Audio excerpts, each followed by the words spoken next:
Olá, pessoal, tudo bem? Eu vim aqui hoje trazer para vocês assistirem a um vídeo que eu gravei para o Armando Oric, no programa que ele mantém, que se chama Clipping do Armando. Armando Oric é um jornalista econômico com quem eu venho discutindo e conversando há bastante tempo, e ele me entrevistou em fevereiro para a revista Poder, da Joyce Pascovitch, que eu acho que ficou bastante interessante, porque a entrevista tocou em pontos bastante quentes da discussão macroeconômica do momento. Uma delas, que eu achei que cabia trazer aqui, foi exatamente o legado do segundo PND, que meu irmão João Paulo, ex-presidente do Fórum, concebeu e depois implementou. O que ele fez trouxe consequências muito importantes para facilitar a vida do país no momento em que nós vivemos e que eu acho que as pessoas não perceberam direito. Então, vale a pena assistir ao vídeo, refletir e ter uma noção disso que eu acabei de falar. Um abraço para todos. Temos aqui Raul Veloso, que eu conheço há tantos anos, que sempre aceitou meus convites para falar, e é das pessoas que têm conteúdo mais lúcido e interessante nas entrevistas, tanto na época que eu estava na imprensa escrita, como nesses últimos 28 anos com a Internews. Realmente, o Raul é uma capacidade criativa, interpretativa, uma inteligência e um pé no chão aí para ter essa visão do Brasil, que é uma coisa impressionante. E ele está no meio do Fórum Nacional, e mesmo assim atendeu o nosso convite, e por isso muito agradeço. Nós fizemos uma entrevista muitíssimo interessante no início do ano, para a revista Poder. As coisas ali foram muito sólidas, tanto é que continuam válidas o que o Raul falou. E naquela entrevista nós conversamos sobre como seria interessante ele desenvolver um pouco a apresentação sobre o segundo PND, segundo Plano Nacional de Desenvolvimento, que foi liderado pelo seu saudoso irmão João Paulo dos Reis Veloso. O que foi o segundo PND? Como que ele buscou destravar constrangimentos econômicos na época? Qual é o legado dessa realização, que o Brasil, né, enfim, estava ali com uma crise do petróleo e estava sem divisas, e depois, não só qual é o legado nesse sentido, mas também qual é o legado da capacidade de resolução de problemas nacionais, que eu acho que é o que sintetiza o segundo PND, e no sentido dos problemas que temos hoje na economia, né? Principalmente nessa singularidade agora da pandemia e também da necessidade de retomada do desenvolvimento. O que eu pensei em fazer para atender o Armando foi puxar aquilo que me parece que era a essência do PND. Não vou gastar tempo com perfumaria, eu acho que não é o caso, nem o tempo dá. Vai ter a minha avaliação e percepção do que é realmente o mais relevante. E depois eu achei que seria interessante trazer o assunto para o momento atual que nós estamos vivendo. Eu acho que nós estamos numa situação bastante complicada, porque não existe assim muita clareza sobre o business plan que o país deveria seguir. Eu estou usando a expressão business plan, que era o que o João Paulo, às vezes, me dizia, que era como ele se via como ministro do Planejamento. Ele era o responsável pelo business plan do país, procurava identificar os grandes problemas, ou o principal problema, as restrições, e aí apresentava para seu chefe ou seus chefes aquilo que ele achava que deveria ser a ação governamental. Então, ele tinha isso muito claro na cabeça, ele acreditava nisso, daí ter uma atuação tão intensa na área de planejamento governamental, como ele teve, coisa que, de uns tempos para cá, logo depois que ele saiu, simplesmente acabou, não existe, não passou a não existir quase nada parecido. Eu vejo hoje, fizeram mais uma junção dos órgãos do Ministério, que viraram o Ministério da Economia, como já aconteceu em outros anos, mas desta vez eu tenho a sensação de que a integração entre as partes do Ministério é muito menor do que jamais foi.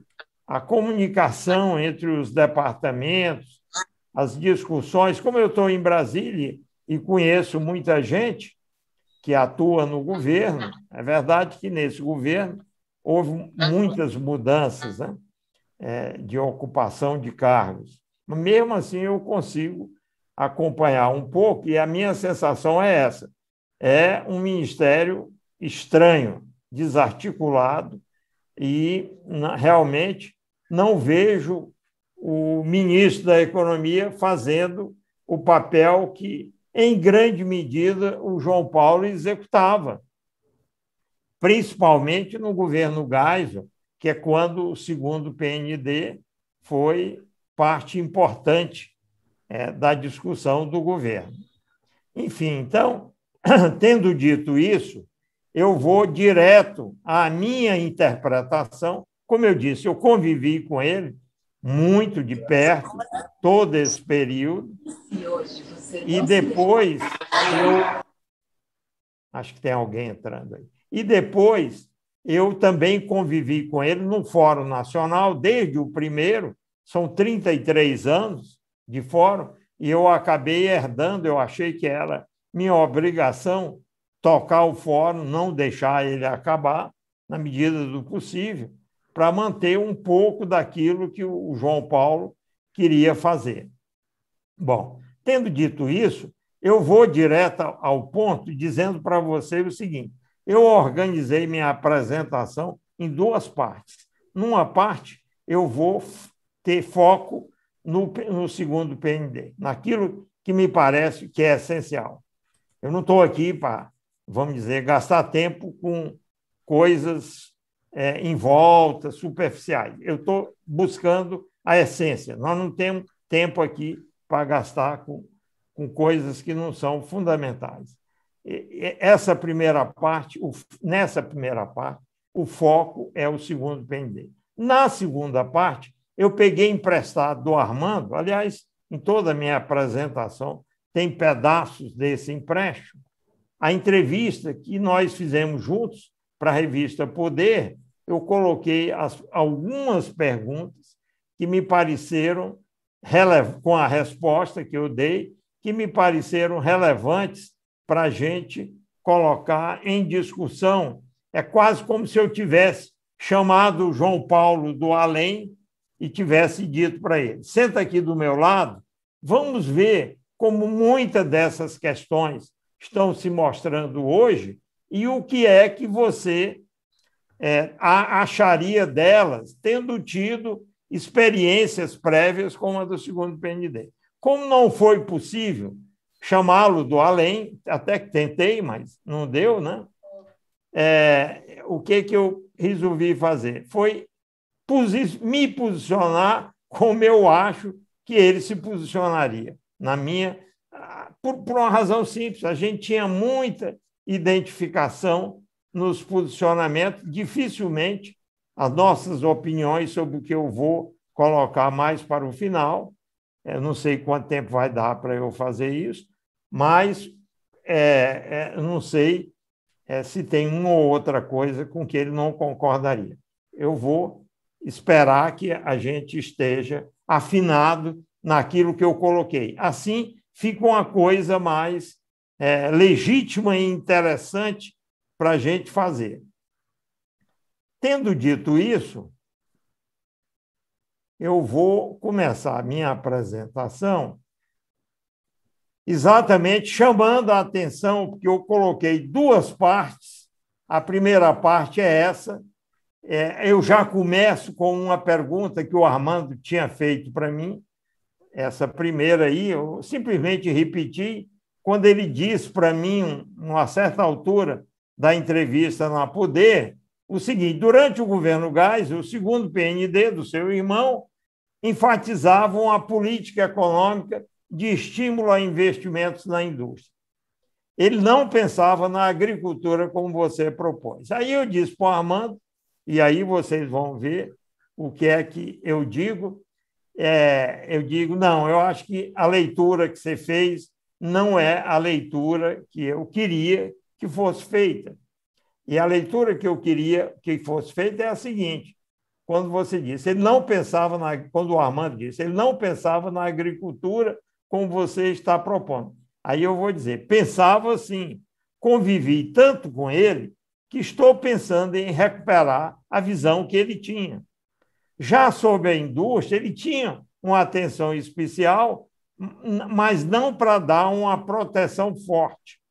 O BNDES foi o grande financiador da siderurgia, que não era indústria de transformação. Fertilizantes e defensivos agrícolas estavam no segundo PND. Aí eu estou falando dos setores prioritários, que era o que ele chamava de insumos básicos, eram insumos intermediários, não eram nem a indústria de transformação, nem a agricultura, porque não se tratava de tratar a agricultura do mesmo jeito que tratava o setor de insumos intermediários. Sobre a agricultura, se eu não estou errado, foi o João Paulo que criou lá atrás a Embrapa. Então, era uma coisa importante que ele estava sempre pensando em fazer esse tipo de coisa. Outra coisa que essa eu tenho absoluta certeza, eu me lembro de ter visto, foi o que foi chamado o Programa dos Cerrados. Esse Programa dos Cerrados deu um apoio muito grande a essa região de Cerrados, aqui do Centro-Oeste, principalmente. Depois até apareceu no sul do Piauí, no oeste da Bahia, mas aqui eu estou pensando no Centro-Oeste, e isso foi muito importante porque veio a acontecer no setor agrícola. A justificativa era... Eu estou lendo isso aí porque é o que eu tinha dito, o Armando aproveitou muito bem, sintetizou, e fica mais fácil. Era economizar divisas. Esses programas eram, no caso do setor de insumos intermediários, destinados a substituir importação. No caso da agricultura, não, era transformar a agricultura num grande setor exportador do país.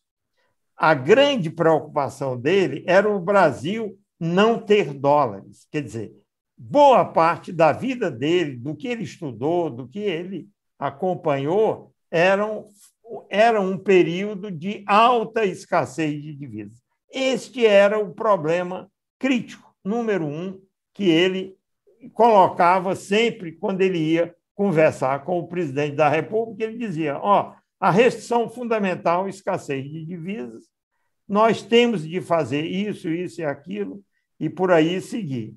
É demorado, não é fácil, e isso, obviamente, apareceu com muita força em 73, com a crise do petróleo. A primeira crise do petróleo, que o Brasil produzia muito pouco, e ele disse, nós temos de dar toda a prioridade ao petróleo. E o Geisel tinha vindo da Petrobras, era ninguém melhor do que ele para entender e se afinar nessa busca de solução. Hoje, nós não precisamos nos preocupar tanto, é o que eu digo, com a questão da falta de dólares, porque o agronegócio tomou conta, como todo mundo sabe. Mas a sua grande fixação era resolver o problema de escassez de divisas. Isso era ele, noite e dia, pensando nisso. Então, avaliar o que aconteceu, o que foi feito e em que medida tem algum legado, é pensar na restrição de divisas que imperou no país durante muito, muito tempo, até chegar num ponto aí mais próximo, em que essa situação, como todo mundo sabe, mudou completamente. Eu vou mostrar em 3 slides, rapidamente, se ele fosse vivo hoje, o que é que ele ia querer ver como resultado do que foi feito naquela época. Aí eu já estou pulando tudo, não vou entrar em mais detalhe, só ver resultado. Eu busquei aqui algumas variáveis para mostrar isso. A primeira é o que está do lado esquerdo, é a produção de petróleo. Vejam que no primeiro ano que está aí, 1955, eu por acaso tinha esse dado, até da minha tese, e depois chega até 2020, que eu completei agora de outra fonte, houve um aumento de 507 vezes, comparando 1955 anos de 2020. Isso aí foi um ponto central da estratégia que foi seguida. Do lado direito está a produção e área utilizada em grãos. Vejam, e aí tem um período, são períodos, como eu achei, não anuais, mas períodos de 3 anos, são triênios. Pois bem, então, voltando aí ao gráfico da direita, ele tem a produção de grãos e a área utilizada, que mostra para a gente, nesse período que está aí, de 95 até... o lado direito aqui eu não estou vendo aí, porque está encoberto pelos vidros das pessoas, até o final, eu não sei até que ano vai, mas deve ser um ano bem recente, você tem um aumento de 3 vezes da produção nesse período, que é o numerador, e que eu coloquei separando por uma barra, e 1,7 vezes, que é a barra verde, que é a área utilizada. E a gente vê que houve um grande crescimento da produção e um aumento forte de produtividade. Esses dois, para mim, são os instrumentos centrais da realização do esforço de ajuste que o João Paulo comandou. Eu agora vou para um que ele para em 78, isso aqui eu usei na minha tese, que é o resultado de ter feito um programa de substituição de importações no que se costumava chamar, na época, insumos intermediários básicos. Se importava muito, vejam, como de 66 a 74, que é o governo Geisel, né? Começo do governo Geisel, 3 bilhões de dólares de importação, e a partir dos resultados, porque isso começou antes desses investimentos, e o nome, a tradução dos insumos está ali embaixo, vocês podem ver. Essa era também a menina dos olhos da atenção do João Paulo.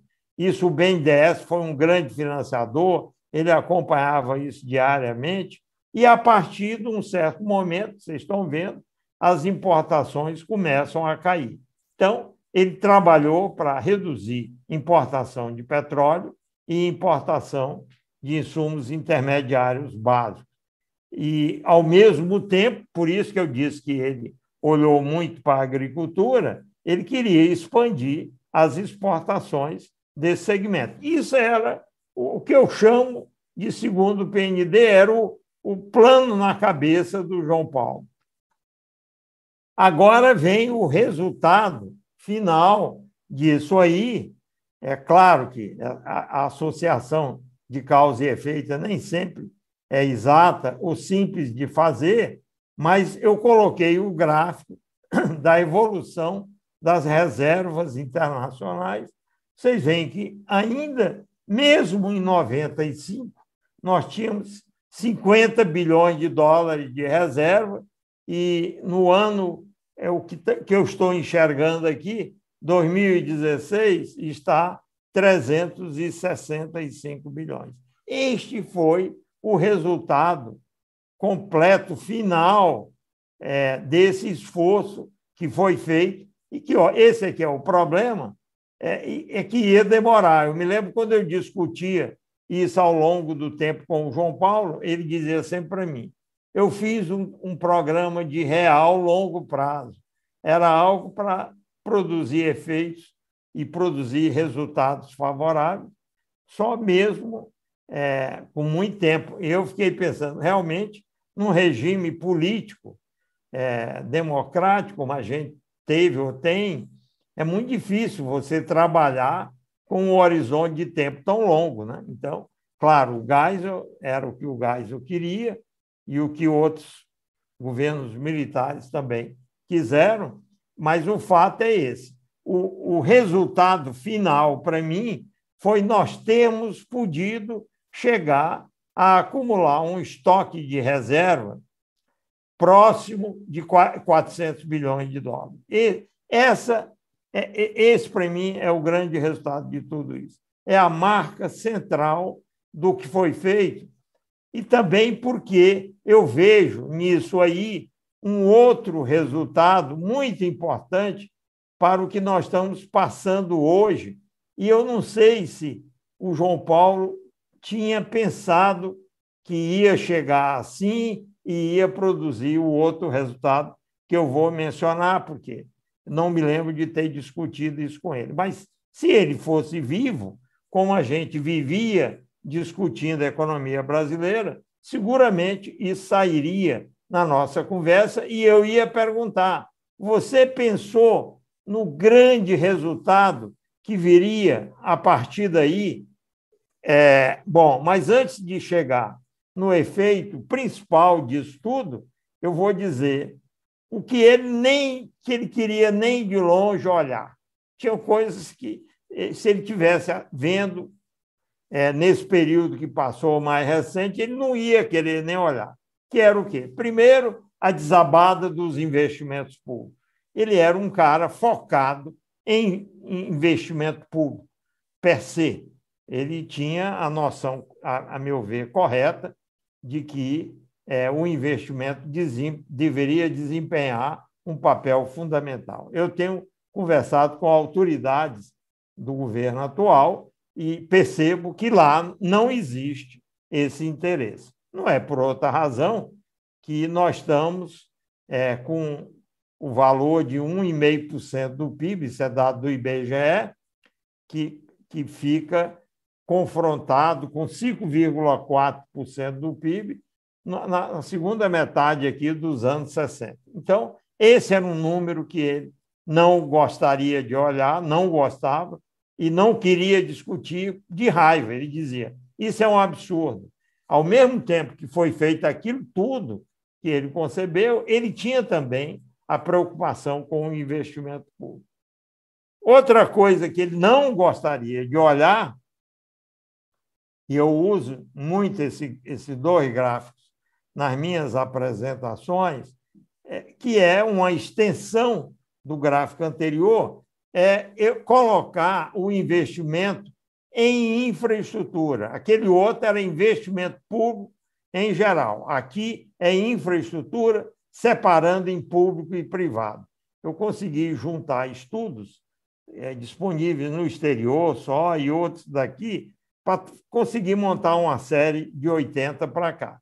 E vocês veem que a mensagem que isso aí diz é que, no caso específico da infraestrutura, que é o item principal dos investimentos, como vocês sabem, o privado oscila em torno de 1,1%, é isso que ocorre, ou seja, está estável com essas grandes oscilações da linha vermelha, e o público desabou de 5,1% na segunda metade dos anos 80 do PIB para 0,7% do PIB. Quer dizer, este é o lado dramático dessa história que eu relatei anteriormente. O investimento foi o pagador da conta, como todo mundo sabe, mas não custa a gente verificar os dados. No gráfico à esquerda está o mesmo daqui, só que é a soma, é a soma do público e do privado.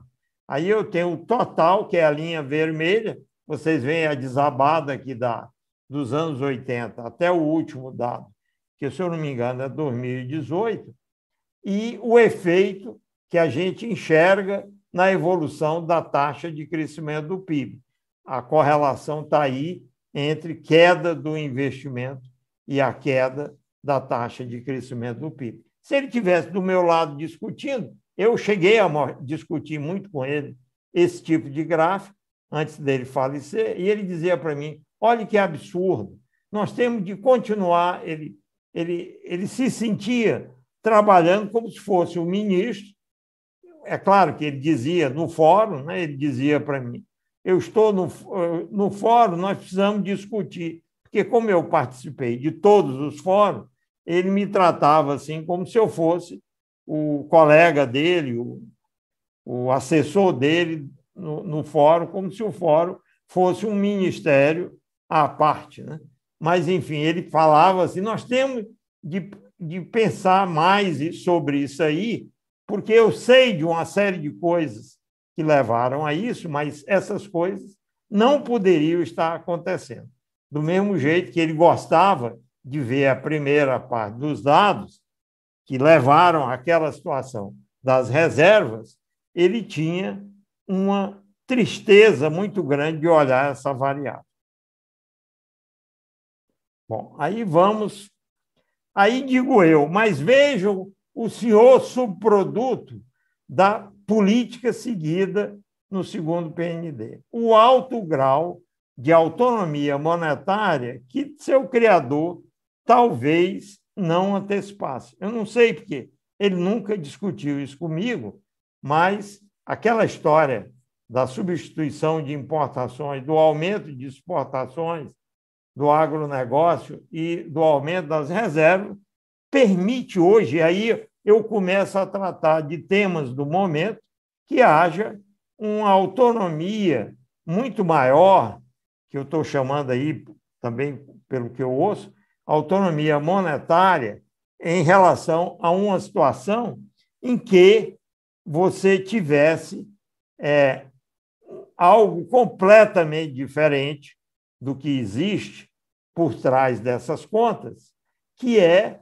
a dívida pública brasileira externa foi paga, desapareceu. A dívida pública externa desapareceu. É isso que está amarrado ou por trás daquele dado das reservas. Como não tem dívida externa, se o credor externo quiser chegar para o governo e dizer eu não vou rolar a dívida, os empréstimos que você fez comigo, o governo não precisa entrar em pânico para enfrentar as consequências disso, porque aí é uma coisa complicada, a taxa de câmbio vai subir, aí você tem um desarranjo para que pagamentos do serviço da dívida pública externa pudessem ser feitos. É muito difícil administrar a macroeconomia de qualquer país se houver dívida externa, pública de origem externa. E isso, no nosso caso, com aquela evolução do lado externo, acabou e facilitou muito. É outra coisa gerir o setor público dessa forma. Em contraste, a gente pode pensar na nossa vizinha Argentina, onde lá a dívida, em grande medida, a dívida pública é em grande medida externa, com todas as limitações que isso encerra. Pois bem, eu infelizmente, não cheguei a discutir muito com ele esses temas mais da gestão macroeconômica do curto prazo, que a gente acaba, mesmo quem gosta do longo, acaba tendo de se envolver no país, porque é só onde a discussão gira. Bom, esta é a parte 1, mas por que é complicado fazer essa discussão sem muito tempo? É que, ao longo dos anos, em que aquelas coisas foram se desenrolando e produzindo determinados resultados, Outras, obviamente, foram acontecendo, problemas foram acontecendo que causaram coisas como, por exemplo, a queda dos investimentos. Os governos se desorganizaram, a inflação disparou, é outra característica que está aí por trás. E, enquanto a gente ganhava essa autonomia nas contas externas, muitos problemas foram surgindo. E quem passou a ser a bola da vez foi o desequilíbrio fiscal. Quer dizer, o desequilíbrio externo cedeu o lugar ao desequilíbrio fiscal. O desequilíbrio fiscal virou a bola da vez. Eu, como trabalhava no governo, ainda nessa transição, eu fui meio que induzido a me concentrar no estudo dos problemas fiscais, porque minhas missões tinham muito a ver com isso, nas funções que eu exercia. Foi assim que eu fui negociar programas fiscais com o FMI. Quer dizer, como você tinha dívida externa, em grande medida em dólar, nós tínhamos de sair para pedir a benção ao FMI e outras instituições e a discutir o que era, na visão de todo mundo, a coisa mais importante. Foi por isso que eu acabei me especializando nesse assunto e passei a ser associado a falar sobre a questão fiscal. Então, eu gastei muito tempo aí discutindo, estudando, arranjando solução para os problemas, mas isso aí sou eu, não interessa. O que eu quero falar é mais sobre o João Paulo. Mas, de certa forma, eu e ele tínhamos ali vamos dizer, uma mistura muito grande, porque eu discutia muitas coisas com ele, era muito mais fácil, a partir do tempo que o tempo foi passando, que eu passasse os pontos para ele, que chamasse a atenção das coisas, e, enquanto eu estava no governo, relatasse as inúmeras experiências que eu fui tendo. Eu até lembrei há pouco de algo, e devo mencionar aqui, porque aqui deve ter pessoas amigas dele. Eu me lembro do Langoni, em Nova York, na agência do Banco do Brasil, telefonando para a agência de banco americano para fechar o overnight brasileiro no exterior. O mesmo Langoni que a gente, há pouco, acompanhou e viu que ele faleceu de Covid de uma forma aí, aparentemente, eu estou vendo a distância, bastante complicada, porque ele ficou 6 meses, parece, na UTI. Mas o Langoni, eu vi o Langoni fazer isso. Isso era outro mundo, o mundo da extrema escassez de divisas, que foi se transformando no mundo do problema fiscal, que ainda hoje está aí e é onde é a fonte das grandes controvérsias do momento. Se eu tivesse o tempo que eu não tenho para tratar dessa segunda parte, no que eu estou chamando aqui de parte 2, esse ponto eu acho muito importante, que veio do João Paulo. Se ele não tivesse feito o que ele fez, nós não poderíamos constatar isso, que facilita muito a vida não ter dívida externa pública na gestão macroeconômica. É o ponto desse primeiro slide, que, se eu tiver no final de escolher onde está o ponto central daquilo que está ligado à contribuição do João Paulo, ainda que ninguém lhe dê esse crédito. Nem se trata aqui de eu buscar qualquer crédito, mas que é uma consequência daquilo que ele fez e que poderia não ter acontecido se ele não estivesse lá. Dificilmente o Delfim teria feito isso, por mais que eu admire o Delfim, porque não é o espírito, não é o jeitão dele. Bom, outro que tem estado de uns tempos para cá numa linha que me agradou muito, e eu vejo também nas posições dele, posições muito parecidas com as minhas e as do João Paulo, por isso que eu botei o nosso bom amigo André Lara Rezende. Eu estou dizendo nosso bom amigo, meio do João Paulo, que ele era, não estou dizendo que ele seja de mais ninguém. Não sei se ele é querido aí da tropa que está hoje aqui convivendo comigo. O que ele diz? Isso aqui foi num artigo que ele escreveu no Valor. Ele escreveu isso em janeiro, se eu não me engano. Hoje o Brasil é autossuficiente em petróleo e trigo, tem um setor agropecuário altamente superavitário, a conta corrente caminha para o equilíbrio e o país acumulou o equivalente a mais de 30% do PIB em reservas internacionais. A atual dívida pública brasileira não sofre do que a literatura econômica chama do pecado original, o fato de ser uma dívida com estrangeiros denominada numa moeda que o país não emite. A dívida pública brasileira hoje é do Estado com brasileiros e é denominada em moeda nacional. Isso é muito importante para o debate que está ocorrendo, que eu não sei até que ponto vocês todos estão acompanhando. Eu, nem que seja para me distrair aqui na solidão do Planalto, eu procuro acompanhar em detalhe, mas eu, quando vi o André escrever isso, eu tive ímpeto de ligar para ele. Você copiou isso da minha memória. Nós temos identificação total de ponto de vista, e por isso que eu pensei isso que ele disse. Bom, aí vem o Armando me cutucando da maneira, a meu ver, mais adequada possível, quando ele pergunta, e quanto ao crescimento da dívida pública? Ele estava me perguntando, que o senhor diz que não deveríamos estar preocupados com a razão de dívida PIB subir para, eu não sei o que está escondido aí nos retratos, em função das políticas adotadas diante da pandemia. Aqui nós introduzimos a questão da pandemia e trouxemos essa discussão que está pegando fogo em certos círculos.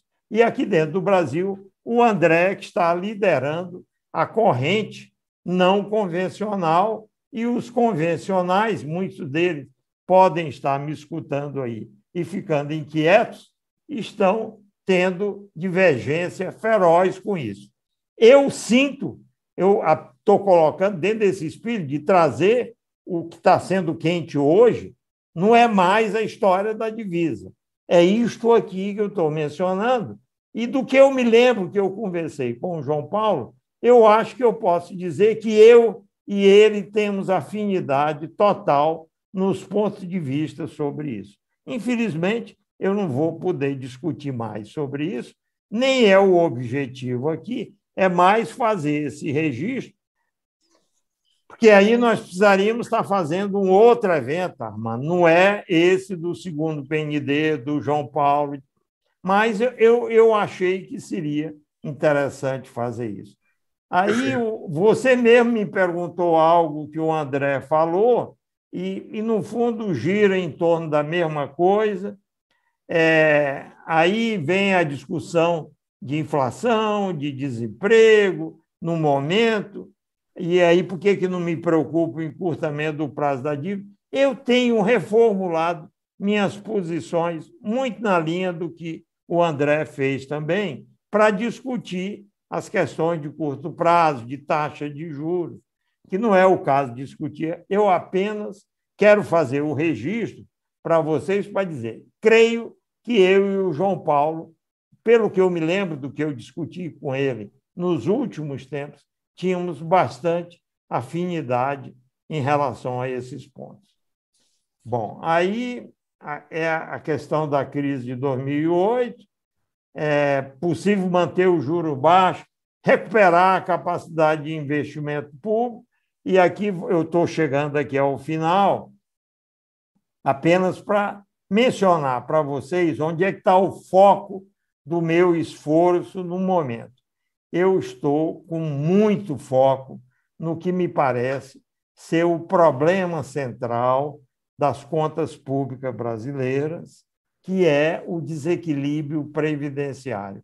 E eu estou procurando sugerir soluções concretas para casos concretos, e eu tenho a vantagem de que isso não ofende muito ninguém, porque mesmo as pessoas que estão na categoria que eu chamo mais para o lado xiita fiscal, não discordam de que nós temos de atacar. Talvez não concordem que a Previdência seja o problema número um, para mim e é nisso que eu estou focando. E eu comecei, nos últimos 2, 3 anos, a discutir isso com o João Paulo, muitas vezes, e direcionar o foco do que nós fazíamos no fórum para essa área. Enfim, era isso que eu acho que eu deveria dizer, já que o tempo é curto, e a gente deve deixar as pessoas se manifestarem. Mas, por favor, entendam que eu não estou querendo ofender ninguém, não estou querendo discordar veementemente de ninguém, apenas estou tentando mostrar um pouco do que o João Paulo pensou e fez, e, ao mesmo tempo, trazer um pouco disso para o momento vivido atualmente por nós.